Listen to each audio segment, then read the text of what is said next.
From Pacifica, this is Democracy Now! And a special thanks to the President of the United States.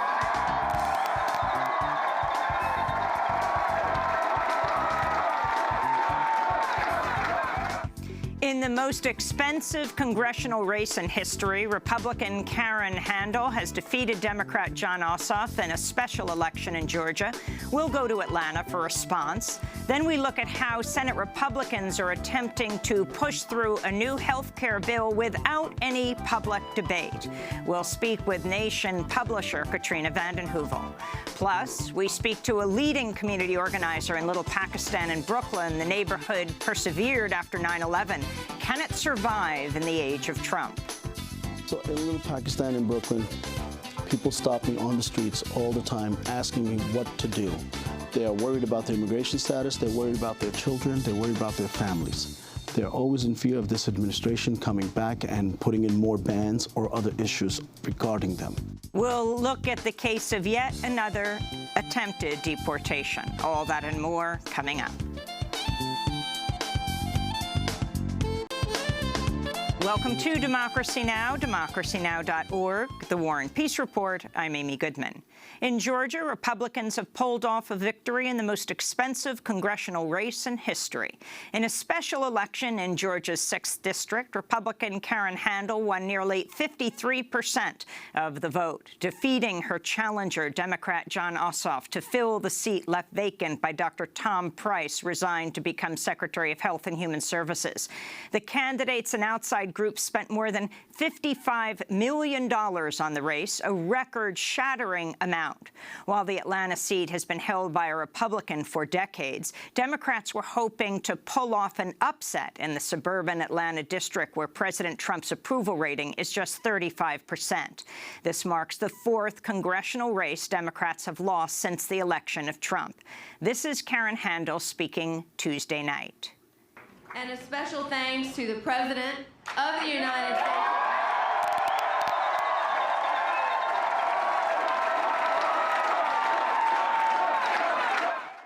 Karen Handel, as the former Secretary of State of Georgia, she made national headlines in 2012 when she led an effort at the breast cancer charity Susan G. Komen to cut off funding for Planned Parenthood. Meanwhile, in South Carolina, Republicans pulled off another victory in the special election to fill the seat left vacant by the Director of Office of Management and Budget, Mick Mulvaney. Republican Ralph Norman eked out a narrow victory over Democratic challenger Archie Parnell. Norman won only 51% of the vote, a smaller margin than expected. We'll have more on the Georgia and South Carolina races after headlines. In news from Capitol Hill, Attorney General Jeff Sessions has become the latest member of Trump's inner circle to hire a personal lawyer amidst the ongoing investigations into the Trump administration's ties to Russia. Vice President Mike Pence and Trump himself have also hired personal lawyers. On Tuesday, Special Counsel Robert Mueller met with members of the House Intelligence Committee to discuss a plan to ensure their parallel investigations do not conflict with one another. Also on Tuesday, White House Press Secretary Sean Spicer told reporters Trump will make an announcement this week about whether the president taped any of his conversations with former FBI Director James Comey. Last month, in a Twitter rant, Trump threatened Comey over the possibility of taped conversations, tweeting, "James Comey better hope there are no tapes of our conversations before he starts leaking to the press," unquote. Sean Spicer also said Tuesday he hasn't talked to Trump about whether the president believes Russia interfered with the 2016 U.S. election during the first on-camera White House press briefing in 8 days. Meanwhile, in more news on Sean Spicer, unnamed officials say Spicer may be ousted as White House press secretary. The speculation comes only weeks after Trump's communications director, Michael Dubke, resigned. The New York Times is reporting senior officials from multiple federal agencies were worried that former National Security Advisor Michael Flynn was a blackmail risk as early as January, yet proceeded to allow him to participate in top-secret intelligence briefings alongside President Trump for nearly 3 weeks, despite these concerns. The Times reports officials from the FBI, the CIA, the Justice Department, and the Office of the Director of National Intelligence were all worried General Flynn might be susceptible to blackmail by Russian officials after Flynn lied about his conversations with the Russian ambassador. Senate Majority Leader Mitch McConnell said Republicans will release a draft of the health care bill on Thursday morning as Republicans face widespread outrage for negotiating the bill in secret, closed-door meetings. The Republicans' bill would strip 23 million people of their health insurance while giving billions of dollars in tax breaks to wealthy Americans. They're pushing for a vote on the bill before the July 4th recess. We'll have more on the Republican health care plan later in the broadcast.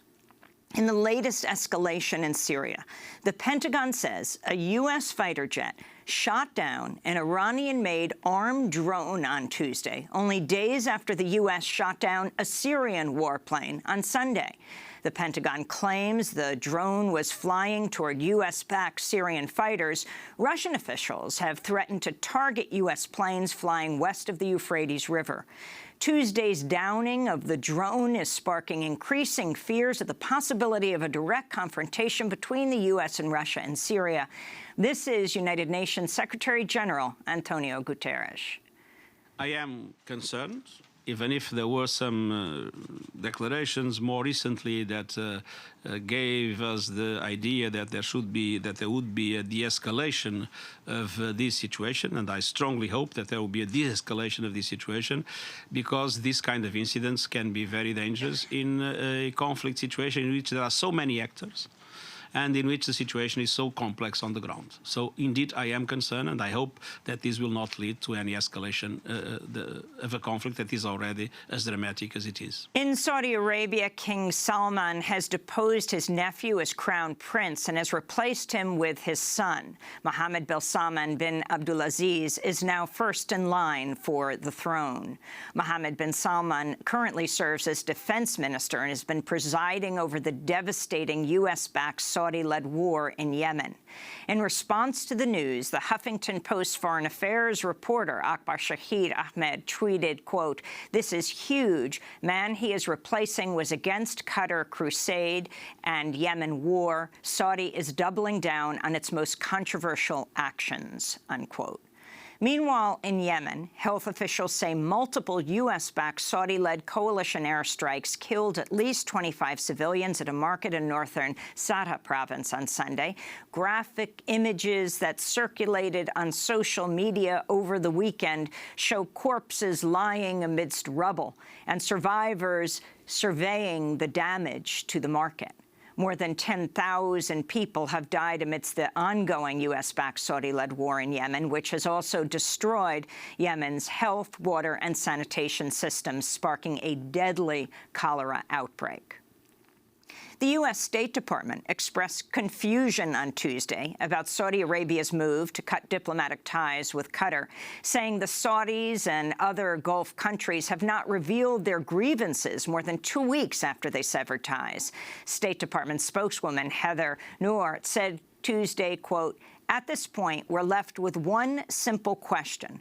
Were the actions really about their concerns about Qatar's alleged support for terrorism, or were they about the long-simmering grievances between and among the GCC countries," unquote, referring to the Gulf Cooperation Council countries.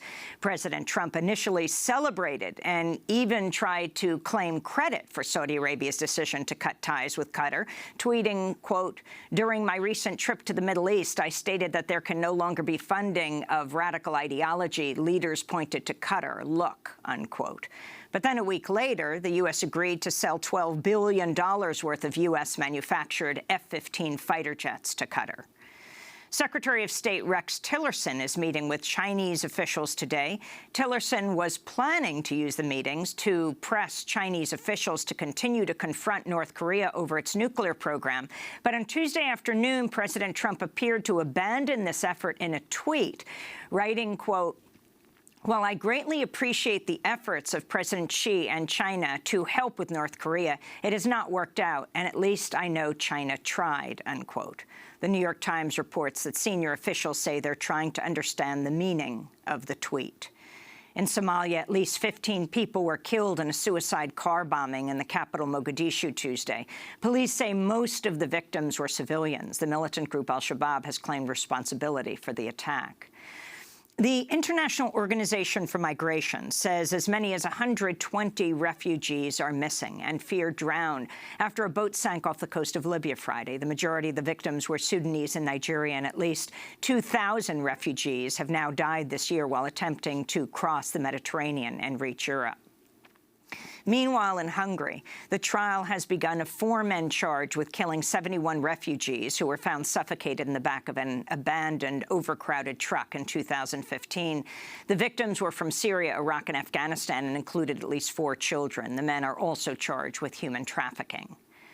The United Nations is accusing a militia linked to the government of the Democratic Republic of Congo of committing human rights abuses, including ethnically motivated attacks against women and children in the central Kasai region. This is UN Rights Chief Zeid Ra'ad al-Hussein.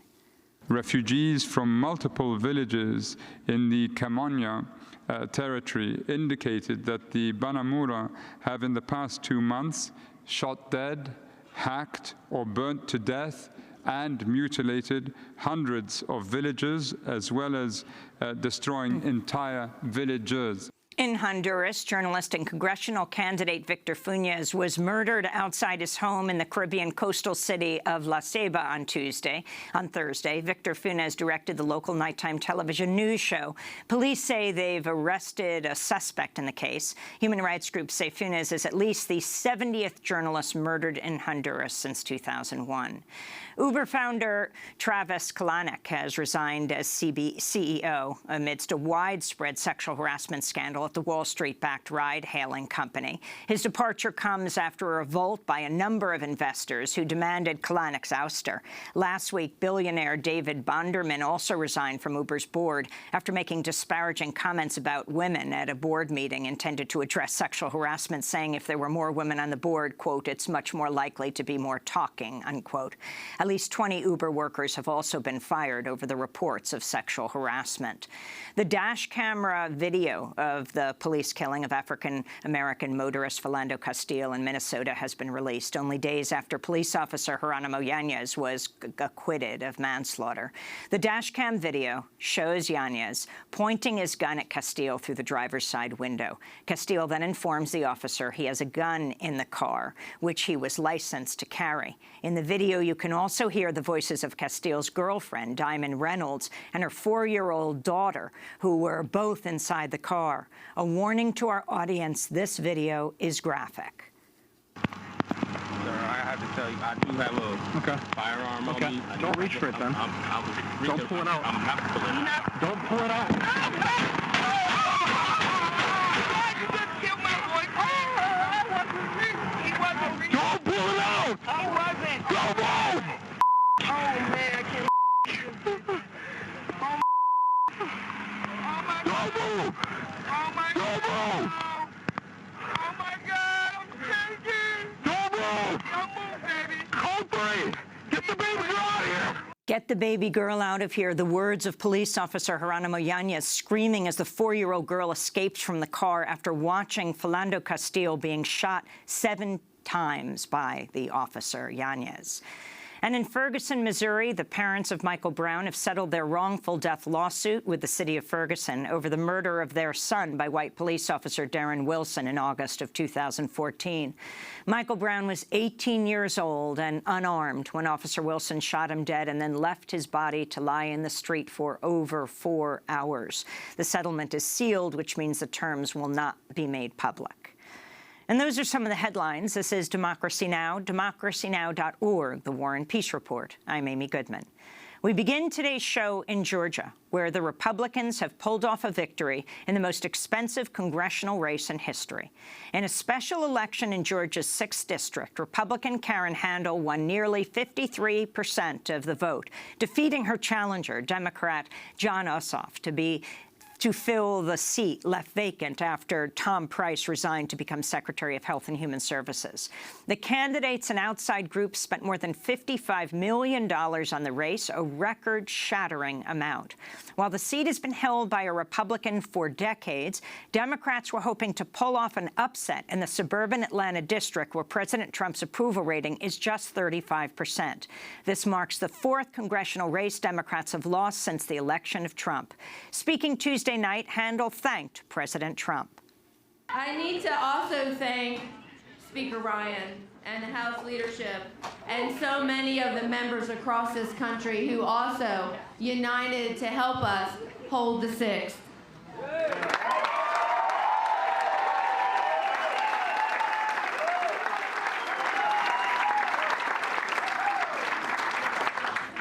And a special thanks to the President of the United States.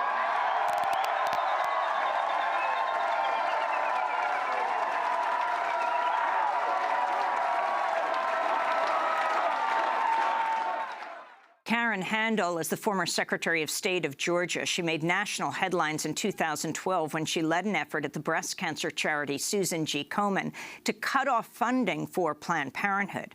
She later resigned from the organization after the board voted to restore the money following public outcry. On Tuesday night, Handel's challenger, 30-year-old Democrat Jon Ossoff, also addressed supporters. And we showed the world that in places where no one thought it was even possible to fight, we could fight.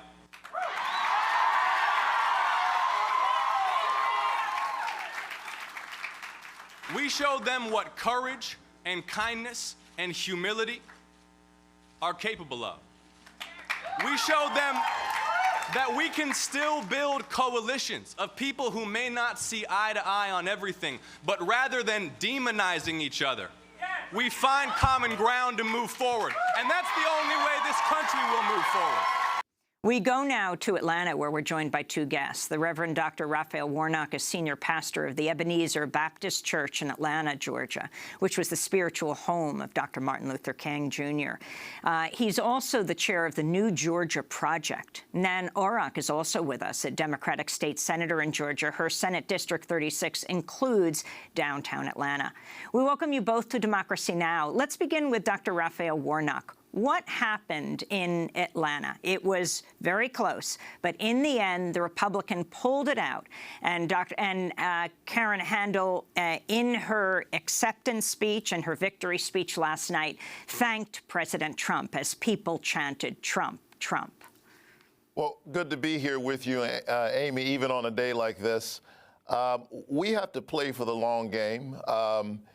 We were very focused on this election. Indeed, the whole country's been focused on this special election here in Georgia.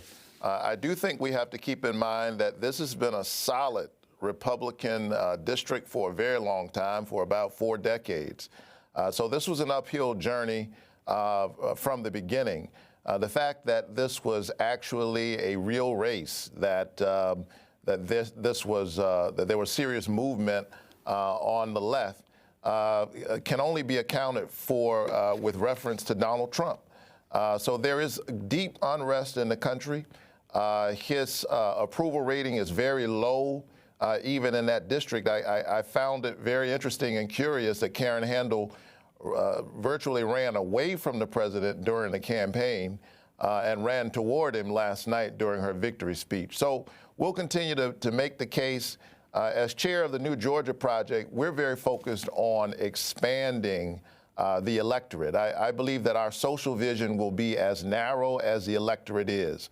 And what we've witnessed over the last few years, especially after the gutting of the Voting Rights Act, is the effort of Republican legislatures all across the country to make it very difficult for black, brown, poor people, old people, young people to register and to vote.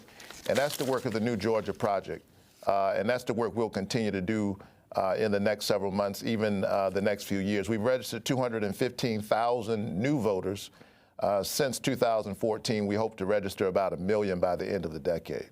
Nanaruk, your response to what took place in this staggeringly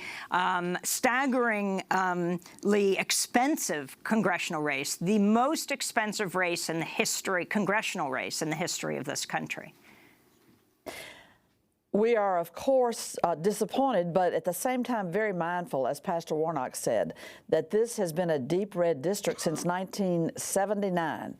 And for Jon Ossoff to even attempt to score in this congressional district is remarkable, and his performance is remarkable.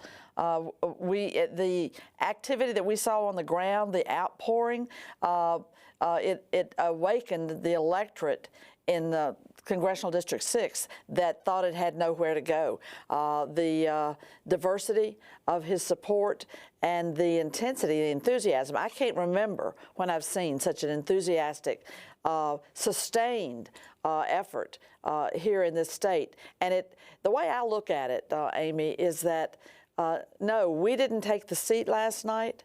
We worked in a way, and Jon Ossoff presented a candidacy that demanded that the Republicans go all out, leave no holes barred, to take the seat, as they did last night, with a very flawed candidate, frankly, Karen Handel, who, as Secretary of State, presided over blocking people from voting. She had the Justice Department reprimanding her for her attempt to eliminate voters from the rolls. And I have to say, we've had a battle here in Georgia around access to the ballot. We were one of the first states in 2005, the Republican-controlled legislature, with the Republican governor, Sonny Perdue, put into law a voter ID that was just onerous. We've sued, we've fought about it. It did have the effect of waking people up to say, they're not going to take my right to vote. And it's we're continuing to battle to bring out the electorate here that's going to turn this state blue. And I see last night, I see this prolonged, a months-long battle over this, trying to flip the 6th, as a real laying the groundwork for, as the ladies out there in Cobb are saying, the Democratic women that have organized themselves into Pave It Blue. We're going to pave it blue, and you're going to see right in this congressional district winning seats. We're going to take seats from Republicans in elections for next year's General Assembly seats, Senate and House, because of the energy, the infrastructure, and the hope that has been restored in that district, that there's somebody else out there besides this deep red GOP anti-people sort of agenda. This was the district of Newt Gingrich before Dr. Price, and he won by, what, something like 23%. That's right. When he won, but then he resigned to become the Secretary of Health and Human Services. Romney won by something like that, percentage, 23% more. But Trump in 2016 won by something like just over 1%. That's right. And yet you That's have right. Karen Handel thanking Trump and the crowd chanting Trump. Has there been a change in these few months? I think the Republicans are embattled. This is the administration that we've witnessed over these last months. I mean, everybody in Washington in the administration is lawyering up right now, and I think that in the deep red Trump supporter base, they're rallying around him. But that base is shrinking. That's what the numbers tell us. That base is shrinking. Well, and I think we have to keep in mind that part of what Karen Handel won for herself last night is the opportunity to have to run again in the fall of 2018. I'm not about to predict what will happen for that race. That's a long time off. But her thanking Donald Trump might be the basis of an interesting commercial in 2018 as we witness the scandals of the Trump administration unfold, and we'll see where that goes. But she might live to regret those words. But in terms of what took place, Reverend Dr. Raphael Warnock, the issue of gerrymandering, can you talk about what's happening in Atlanta, in Georgia?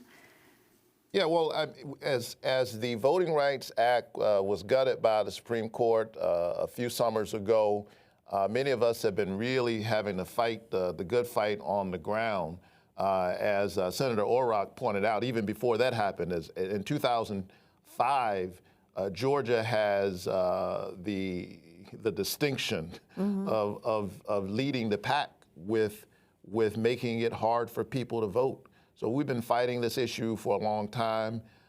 You know that about a month ago, the Supreme Court ruled that racial gerrymandering in the case in North Carolina was unconstitutional. Ironically, it was Clarence Thomas who cast the deciding vote, decided with the majority. But this is going to be a real fight in the days ahead. You don't get people really excited talking about gerrymandering. It's not the sexiest issue, but it is one of the most consequential issues facing our democracy. There is a way in which we have got to get the people's voice back. A lot of us are very focused and concerned about this administration and asking the question, have we turned into a kleptocracy? But beyond the kind of crude way in which we're not sure what the Trump administration is up to and what kinds of resources that they may be trying to extract from our democracy, in a real sense, the people's voices have been stolen a long time ago. We're living in a kind of kleptocracy. I'm not excited about the fact that this was the most expensive congressional race in history. There's a disconnect between what the people want and what we get. How is it that most Americans want reasonable gun reform, but we can't get reasonable gun reform legislation in our country? It is because of the outsized voice of corporatist interests, the gun lobby, too much money in our elections, racial gerrymandering. All of these issues we'll have to fight, and the way we're fighting it in the New Georgia Project is to register as many people as we can. We think that part of the answer to voter suppression is massive voter mobilization and registration, while also addressing these other public policy issues at the state capitol and otherwise. Karen Handel is known around the country, not so much as Secretary of State, the past Secretary of State of Georgia, Nan Orrock, but as the woman who tried to stop the funding of Planned Parenthood when she was at Susan G. Komen Breast Cancer Foundation. There was a massive outcry across the country. She was tossed out. But how does this, what kind of omen is this for Planned Parenthood? Because right now you have the Senate health care plan that's supposedly going to be released on Thursday morning. Interestingly, McConnell only announced this after the results were in Georgia, leading many to believe he understood this is quite controversial. And of course, a part of that is the issue of defunding Planned Parenthood. What kind of message does this send? Well, you know, it's very interesting. I was with the Center for Reproductive Rights last week in Washington with women legislators and activists from around the country.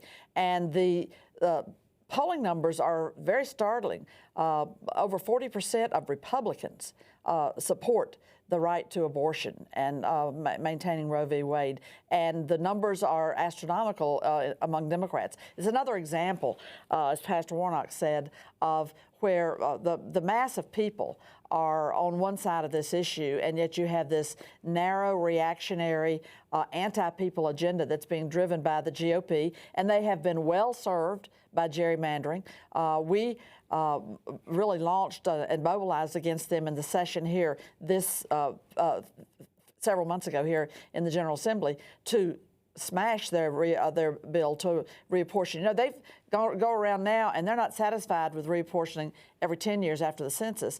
Whenever one of their people are in trouble, they go in and want to tweak the district and move African-American voters, move Democratic voters out of that district. And they tried that with a bill this session. They called a surprise meeting at 8 in the morning with not even 24 hours notice. And do you know, we packed that room, almost 200 people packed into that room, and they folded their tents, and that bill did not become law.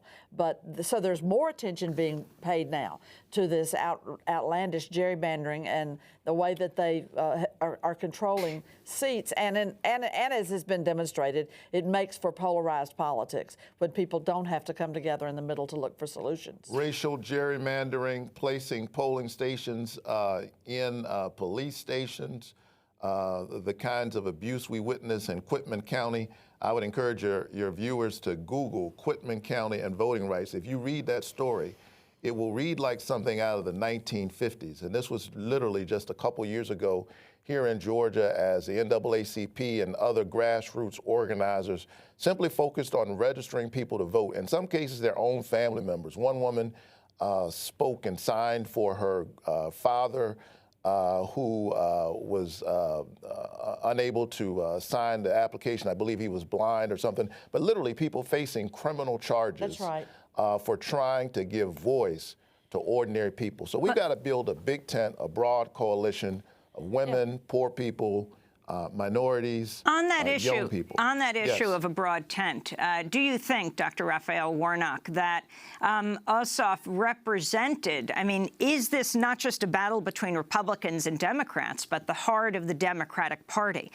Right now, massive issue in the country is the issue of health care. He was opposed to single-payer health care. Many felt he was running away from a progressive Democratic platform as he ran against the Republican candidate. Do you think this is a message to the Democratic Party, almost like the Hillary-Bernie Sanders divide, that they're going in the wrong direction? Well, I'll let the politicians get into the mix of how to, win an election. I'm a progressive. These are the issues that I'll continue to fight for. I believe that it's a shame that in the richest country in the world, we don't have universal health care. But it's not just a moral issue. It's really impractical. We continue to try in the United States to pull something off that hasn't worked anywhere, and that is this idea that you take health care and throw it into the marketplace. I think the market is good for some things, but this idea that the market is a panacea, a cure-all for all ills, is a kind of religious doctrine and fanaticism that I don't embrace as a person of faith. I mean, we bring a critical eye even to our faith, but there's some folk who seem to think that the market is the answer to everything. And yet, in order to get here, we drove through streets that all of us pay for. We turned on our water fountain, and we were assured that that water was protected, because there's some things that we have to do together. And health care is something that we ought to make sure that everybody has access to. Well, finally, let me put that question to Nan Arok, Democratic state senator in Georgia, representing downtown Atlanta. Politico saying the biggest beneficiary of the progressive resistance opposes a push for single-payer health care or hiking income taxes. What about this? What about people saying that the Democrat ran away from core Democratic values and that this isn't really a referendum on where the Democrats could be in this country? Well, I am not going to Monday morning quarterback on John Ossoff's race, which was a remarkable race, an incredible gain from where the last Republican that ran was 22 points up, and we were 2 points lower than 50% in a race that was not supposed to ever even be feasible. He had to win Republican votes. He won, I believe, 1 out of 10 Republican votes, took the undecided, the independents, at least split them, and fought to expand the Democratic electorate. I talked last night, Amy, with a young Latina woman who had fought every day in this campaign, and she was in no way downcast. She said, we did incredible grassroots organizing, and we did special teams out to different communities and seeking out the different ethnicities that are in this very district that's very diverse. Now, let me say this. Georgia is over 30% African-American citizenship. This district is 25% people of color, 25, 75, and we did that kind of performance there. things are on the move and things are changing. I was speaking last night with our candidate for governor, Stacey Abrams, who's going to mount a remarkable campaign, is already out there on the campaign trail. And we're going to see history made in Georgia. The other thing is that Georgia used to be totally in the backwater when it came to national politics. We didn't have Obama money in this state. We didn't have any Clinton money to speak of in this state in these last two big presidential contests. But yet and still, we were one of the most purple of the red states. This campaign has continued the trajectory of waking up the nation about coming to Georgia and working here to turn this state around. We're in a state where the governor didn't expand Medicare. We have Medicaid expansion was never done here. We have a huge number, one of the top numbers of uninsured people in this state. And I think the future is bright, the future is blue in Georgia, at the risk of sounding like a bumper sticker. But what I saw in this campaign, and I had close family members that worked in it every day, got up and went out and knocked on doors all day long. The enthusiasm, the layers of people. If you could have been at that hotel last night, you couldn't get in. The cars were backed up. I mean, you never would have expected that in that district. And so people are awake in Georgia, and we're moving in the right direction, and we're going to see that in next year's statewide elections for these top offices. Well, I want to thank you both for being with us. Nan Arok, Democratic State Senator in Georgia, and Reverend Dr. Raphael Warnock of the Ebenezer Baptist Church. This is Democracy Now! Thank you so much for being there. When we come back, Katrina vanden Heuvel, publisher of The Nation, on what this race means and broader issues around the country as the Republicans secretly craft a health care bill in the Senate. It will be revealed in the next few days. What does this mean for this country and other issues? Stay with us. My gunshots will make you levitate. I'm only 19, but my mind is older. When the things get for real, my warm heart turns cold. Another get deceased, another story is told. It ain't nothing really. And yo, done sparked the Philly, so I could get my mind off these yellow back.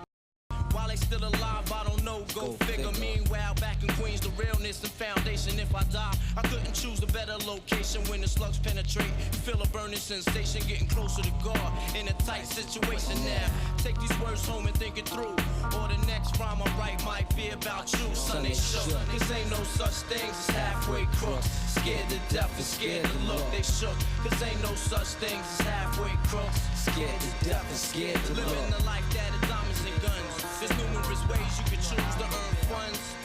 Some get shot, locked down, and turn nuns. Cowardly hearts and straight up shook ones. He ain't a crook, son. He just a shook one. For every rhyme I write, it's 25 to life. There was so much to gas you trust, safeguard on my life. Shook Ones Part 2 by Mobb Deep. Queens rapper Prodigy died Tuesday in Las Vegas of complications from sickle cell anemia, which he's been battling since birth. This is Democracy Now!, democracynow.org, The War and Peace Report. I'm Amy Goodman. Senate Republicans have announced plans to finally unveil the text of their draft bill on Thursday to repeal the Affordable Care Act. This comes after Democrats launched a flurry of motions, speeches, procedural maneuvers to bring the Senate floor to a halt Monday in order to protest the Republicans' plan to push through a new health care bill without any public debate. The Republicans' bill would strip 23 million people of their health insurance while giving billions of dollars in tax breaks to wealthy Americans. That's the House bill. Republican senators have been drafting the final version of the bill in secret closed-door meetings. They're pushing for a vote on the bill before July 4th recess. This is California Democratic Senator Kamala Harris. I remember when our colleagues across the aisle said the Affordable Care Act was being rammed down the American people's throats in the middle of the night. Well, the ACA went, in fact, through 106 public hearings. It incorporated more than 170 Republican amendments. The whole process took an entire year. But this health care plan involves no hearings, no bill text, and no transparency at all. So that's California Senator Kamala Harris. A number of Republicans have also spoken out, from Utah's Mike Lee to Arizona's McCain to Senator Paul.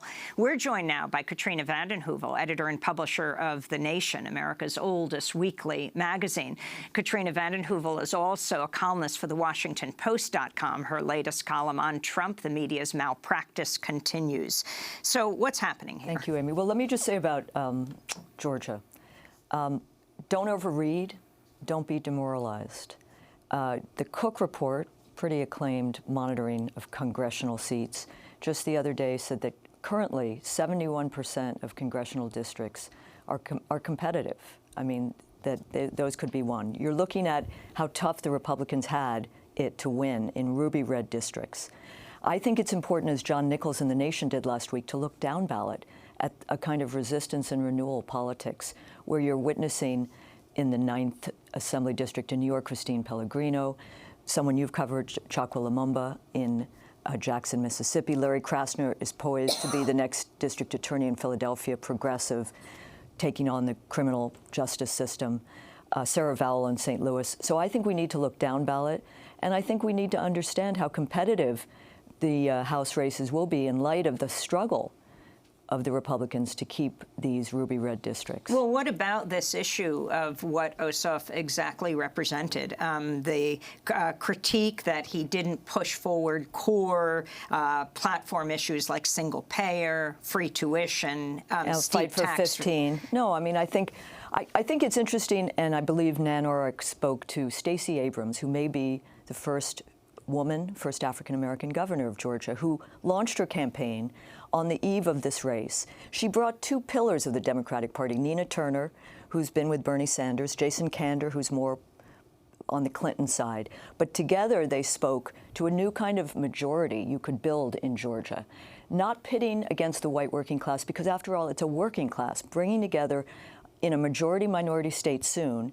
Latinos, African-Americans, young people, women, white working class, and finding a way to bridge those gaps and speak to the issues. I do believe you need a bold, inclusive, progressive agenda to speak to people. It is tough in different, a Montana Democrat isn't a New York Democrat, but they're core issues, which I would argue are neither right nor left. And if there's turnout, passion, and commitment, we know that many of these progressive big issues are majority issues. So I think that's important, Amy. I also think it's important just to say that the media, the way it overread this election, it became a massive horse race. And, the money pouring in, the media attention, not looking at some of those down ballot races I just spoke about, which also prefigure and augur a kind of politics in this country. And if you can link those local, state to the national, you can see some real energy in this country. And I think, Nan Orrick, someone I greatly admire, The Nation's written about her, spoke well about what is left behind after this race is an organizing energy. I'd implore people to be patient. Stamina is going to be needed because we're up against tough forces, and the money piece is brutal. And it's a cliche, but it's real. Organized people versus organized money. Though Ossoff brought in a lot, let's not forget 2/3, I believe, of his contributions were small donors. And I think that's important if we can build on a kind of public financing, small donor politics. So nationally, healthcare, what's taking place right now? Interesting that McConnell revealed that he's going to release this secretly crafted bill right after the Georgia race results. I mean, I think it's really important to continue to expose as best we can the stealth, the secrecy that not only pervades the way the Republicans are handling this healthcare bill, but inside Washington generally. Also rolling back after the cratering of our economy 8-9 years ago, financial deregulations that are going to hurt working people, poor people. But I think they're rushing it, Amy, for a very simple reason.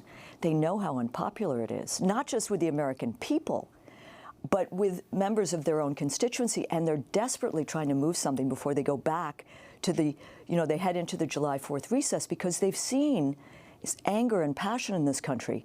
And among Trump and the Republicans' own supporters who are going to be disproportionately hurt by a bill which is essentially a scam. I mean, at the heart of it is $1 trillion tax cut for the very richest. I think it's an opening for progressives to fight for Medicare for all. I mean, those who say it's pie in the sky ignore poll after poll, survey after survey who show majority support of Medicare for all. And look at California. I mean, the state Senate has passed it. It's heading to the state assembly. It is doable. We should unleash our imaginations about what is possible in these times. But they will release this on Thursday. Then the question is, will it be, quote, scored? The Republicans in the House passed this before the scoring. That said 23 million is supposed people. To come very quickly after. And how is it going to be? I mean, we're looking at maybe marginal tweaks to that score. I mean, first of all, this affects 1/6 of the economy, this health care bill, and about 140 million people, families. And they're rushing this through in secrecy. That is undemocratic, anti-democratic. And yet where is, for example, Bernie Sanders' bill on health care, on Medicare for all? Or John Conyers, who's been a stalwart for years, and those have sponsors. But that doesn't get the attention. And I do think in my column on media malpractice, I think what's happened is there's been so much focus on the scandals, the palace intrigues of the Trump administration, that it's shameful. I believe in the course of 2 days, the major newspapers, Wall Street Journal, Washington Post, New York Times, didn't give any front-page coverage to a health care bill that has the ability to reshape this country. So I think we need attention on substantive policy issues and not just a sensationalism that gets ratings for a lot of these. Well, I mean, the airwaves are filled with something. And I'm not talking about Fox. I'm talking about MSNBC and CNN. And it's the constant Russia drumbeat. And you have to ask, when you're looking at politics in Georgia, when people turn on television and they're talking about the Russia cover-up, how this affects their lives. And your thoughts on this as a Russia expert? Well, I mean, I think it's just common sense. I mean, one needs to have coverage of the investigation into alleged collusion, the corruption matrix.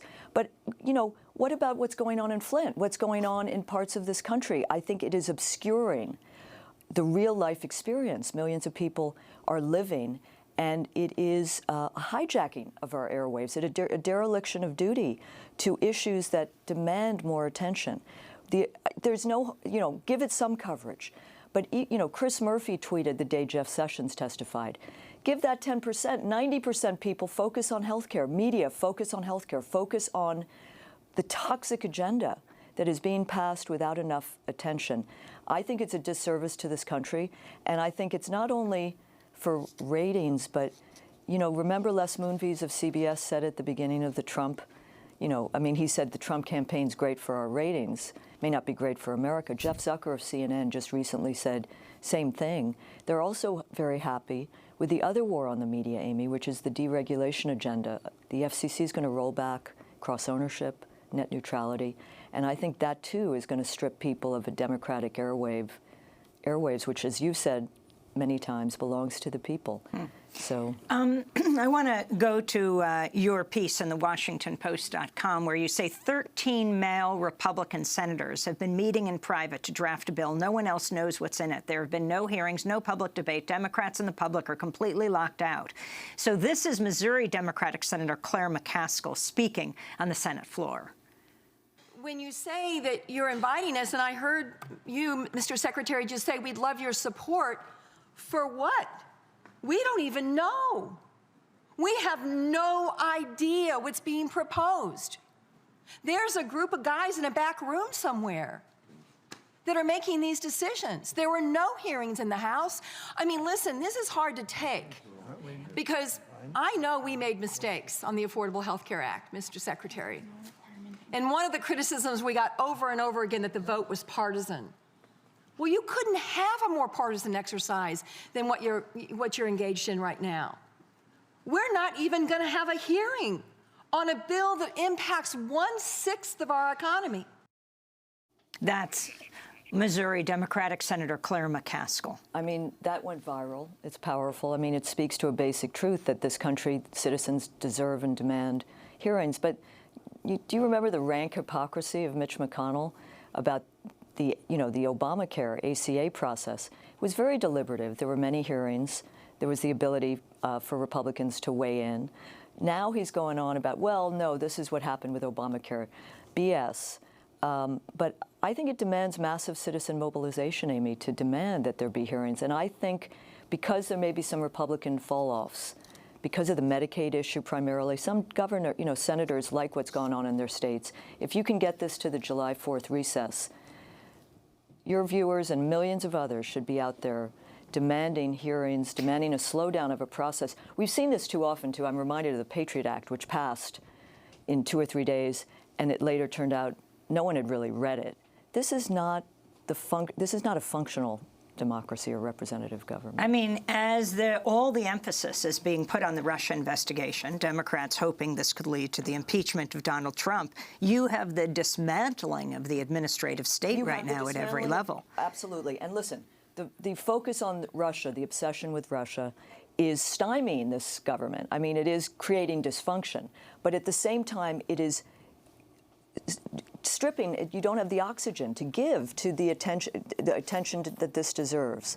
And I think that should be where we now, what we're witnessing with the way McConnell and the Republicans are ramming this through, by the way, which is not unusual. We've seen this, remember in North Carolina, the Republicans are pretty brutalist kinds of politicians, and we need to be tough in response. And I think that demands exposure, so that demands a media that pays attention to this predatory, dangerous, toxic politics. And linking it, by the way, to 2018, let me come back to where we began. When we head into 2018, everyone should be talking about what the Republicans did to strip people, working people, Trump supporters, all people, if they get away with it, and fighting for a different kind of set of policies at the state level for now, because the federal's going to be tough. And finally, what about the battle within the Democratic Party? Which direction to go? I think it's real. I mean, I think there's some substantive issues, and I am a believer that we need, I think John Ossoff was, it is a tough district, ruby red and all of that, but I think people seek people speaking to their lived experience. What are they going to do on health care? What are they going to do about education in their kids' lives? What are they going to do about a living wage? So I think those, in my view, sometimes aren't, as Reverend Barber, another good reverend, has said, those are not left-right issues. Those are right and wrong issues. And I think there's a way to speak to them. And do you think the Democratic Party currently is? I think the Democratic platform, which Bernie Sanders stayed in that race to fight for one of the most progressive Democratic platforms. That's the platform, but the party, how it is actually... There is a struggle on, but I think you will see, I believe, candidates running on a more progressive message in 2018 and in 2020, and putting together new coalitions and not pitting white working class versus the rising American majority. There's a working class, and one has to speak to that and bring together new coalitions, as Stacey Abrams is trying to do. Katrina vanden Heuvel, thanks so much for being with us, editor and publisher of The Nation, America's oldest weekly magazine. This is Democracy Now! When we come back, the story of a family that is threatened with deportation right here in New York, in Little Pakistan in Brooklyn. Stay with us.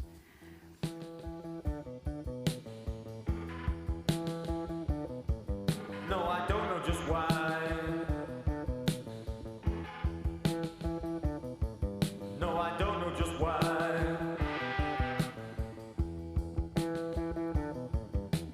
Which way to turn? I got this ticket to use.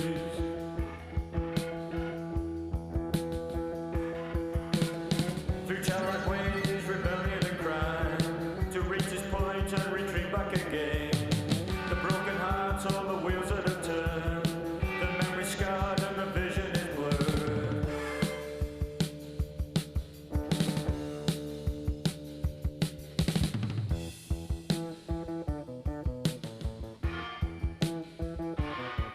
No, I don't know which way. Don't know which way to turn. The best possible use.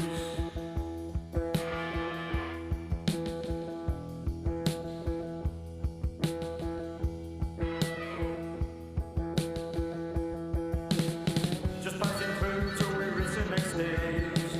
Just to where, well, it's all been arranged. Just passing through, but the break must be made. Should we move on or stay safely away?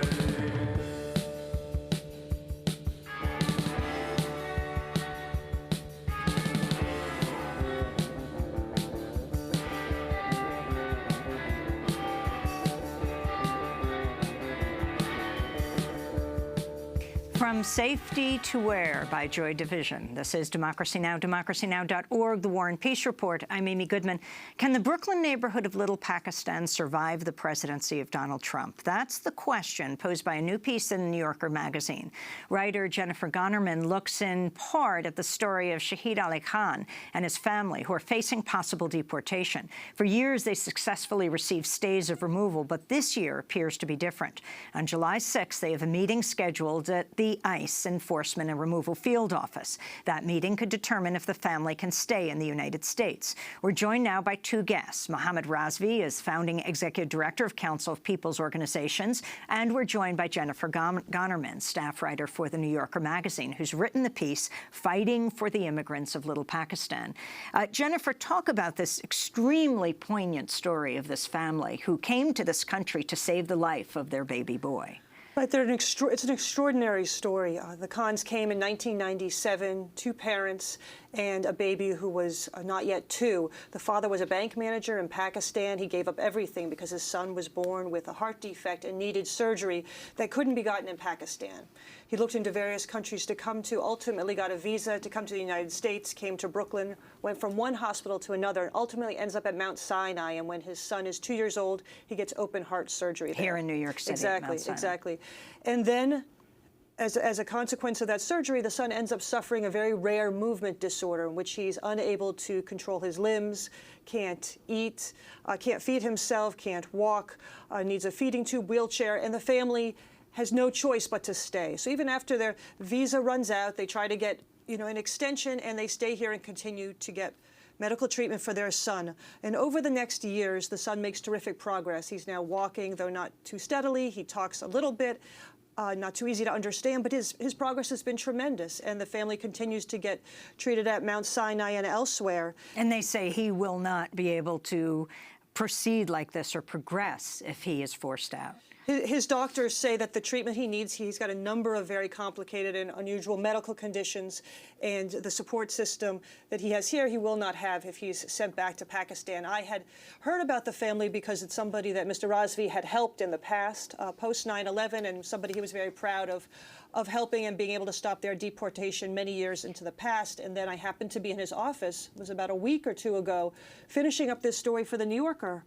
And suddenly, here comes Mr. Khan, completely despondent, straight from the ICE office, had come to Mr. Razvi's office for help and told us that he was at risk of deportation. So this is a story, Mohammed Razvi, you've been dealing with for many years. In fact, you have the picture of the little boy when he was very young thanking you for stopping his dad's deportation years ago. Yeah, absolutely. I mean, I still remember that day, his son, and he came in and he said, Mohammed, this is what my son made for you. And he brings in this card and it says, thank you. Thank you for bringing my dad back.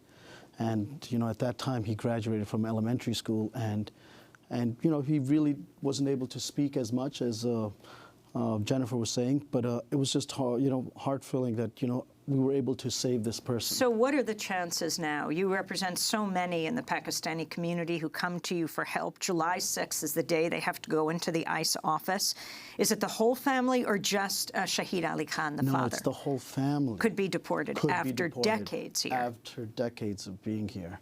And it is very fearful. We are very concerned. We are working with the attorney, and we're also going to be reaching out to Senator Schumer's office and also Congresswoman Yvette Clarke's office to have their assistance as well. That's what we did in the past, to get the elected officials to also weigh in for this family. Is the Pakistani community particularly afraid now? I mean, is this as bad as the period after 9/11? This is bad, and it's actually worse at this moment because the child and the mother were not in deportation proceedings previously. Now they are put into deportation proceedings as well. And it's happening to many families who are doing routine checks with the immigration officers, and all of a sudden now they're being put into deportation proceedings. We're going to continue this discussion. Post online at democracynow.org. Mohammed Razvi, founding executive director of Council of Peoples Organizations, community group serving Muslims, Arabs, and South Asians, as well as Jen Gunnerman, will link to your piece in the New Yorker magazine, Fighting for the Immigrants of Little Pakistan. This is Democracy Now! Democracy Now! Is produced by Mike Burke, Dina Guzder, Nermeen Sheikh, Carla Wills, Laura Gottesdiener, Sam Malkoff, John Hamilton, Rabi Karen, Hani Massoud, Sharina Nadura, Andre Lewis. I'm Amy Goodman. Our website is democracynow.org. You can read, see, watch all the shows at Democracy Now!